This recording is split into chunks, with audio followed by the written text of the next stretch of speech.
Hello, everyone. Tonight's dinner of the day is chicken and broccoli with pork fried rice with egg rolls. Tonight, we're having a celebratory dinner. We are celebrating our Lord and Savior Jesus Christ, of the righteous God. Him blessing us through all of this things that are going on. Tonight's dinner of the day was provided. We bought it at excuse me, my mistake. At our restaurant, New Moon.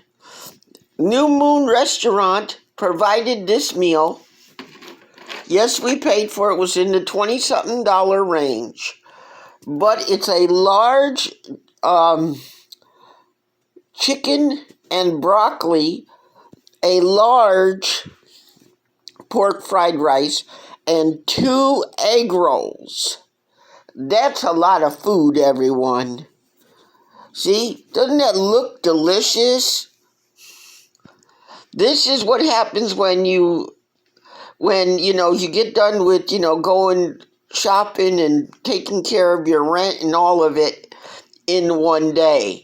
This is how you have to do it. Sometimes you can't cook on the 1st or the 3rd or the 4th of the month because you're so hard working, going to get, running between one post office, then running towards the Walmart to do grocery shopping, and everything else put together. It's a crazy day. So what you guys need to understand is that we love you all. In the name of Jesus, we love you all. And don't forget to give the thumbs up. Please like, share, and subscribe. Explore channel out. Love you all. Amen.